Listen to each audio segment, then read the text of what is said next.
Uranium miner coaxed government to water down extinction safeguards. A multinational uranium miner persuaded the federal government to drop a requirement forcing it to show that a mine in outback Western Australia would not make any species extinct before it could go ahead. Here's a summary of the article. A multinational uranium miner persuaded the federal government to drop a requirement forcing it to show that a mine in outback Western Australia would not make any species extinct before it could go ahead. Canadian-based Cameco argued in November 2017 the condition proposed by the government for the Yeelirrie uranium mine, in goldfields north of Kalgoorlie, would be too difficult to meet. Environmental groups say the approval was politically timed and at odds with a 2016 recommendation by the WA Environmental Protection Authority that the mine be blocked due to the risk to about 140 subterranean stygofauna and troglofauna species, tiny animals that live in groundwater and air pockets above the water table. A Cameco presentation to the department, released to the Greens through Senate estimates, shows the government proposed approving the mine with a condition: the company must first demonstrate that no species would be made extinct during the works. Cameco Australia said this did not recognise inherent difficulties associated with sampling for and describing species, including the inadequacy of techniques to sample microscopic species that live underground and challenges in determining whether animals were of the same species. She said a clear condition to stop extinction had been replaced with convoluted requirements that shifted the onus for stopping species loss from the company to the government.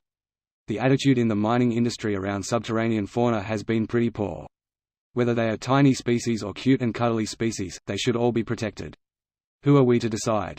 The Cameco Australia General Manager, Simon Williamson, said the company's presentation to the department was a normal part of the approval process under the Environment Protection and Biodiversity Conservation Act, and disputed the assertion that the final conditions shifted the onus to protect the species onto the government. This post received a score of 4,117, with an upvote ratio of 96%. Here are the top comments in response to this article.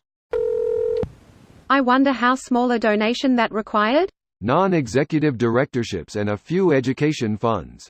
Maybe a whore or two. Oh, and party donations. More like non-essential high-paying jobs after they're out of office. Ontario is trying to legalise local developers simply paying a small fine for permanently driving a local species to extinction. Corporations don't give a fuck about the ecosystem we live inside. I'll never be able to understand how corporations and/or government officials can put power and greed before the safety and well-being of our environment. Especially the killing and wiping out of a whole species. The majority of humans don't really recognize any other animals as being important or having rights. Hell, a lot of people don't have much empathy for other humans either. The annoying thing is that if you actually understood why this stuff matters, you could do it for entirely selfish reasons. These ecologies dissolving will have massive destabilizing effects for humans as well and likely threaten our own survival. Is coaxed how they spell wined, dined, and bribed these days? A Canadian mining company. Again. Politicians suck, especially the coalition ones. Persuaded with heaps of money. Probably less than we would expect. How in the world do you prove that? It is impossible to prove 100%. If I sneeze out a unique mutation of the influenza virus, have I destroyed something of value? Those jackals. Feed them to the goats. That actually seems fair. It's impossible to prove that something will not happen, all they would be able to do is provide some evidence. Greater than Cameco Australia said this did not recognise inherent difficulties associated with sampling for and describing species, including the inadequacy of techniques to sample microscopic species that live underground and challenges in determining whether animals were of the same species. It said the condition was not realistic and unlikely to be achieved, ever.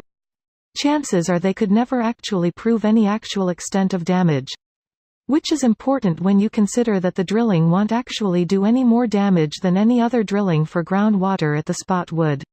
Chances are they could never actually prove any actual extent of damage.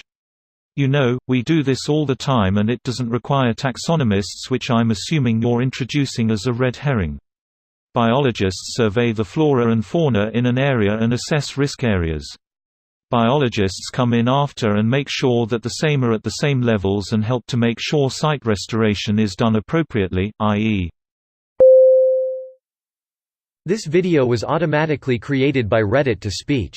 The article and comments in this video were selected from Reddit according to their upvotes, and any paraphrasing was performed by smmry.com, without any human intervention.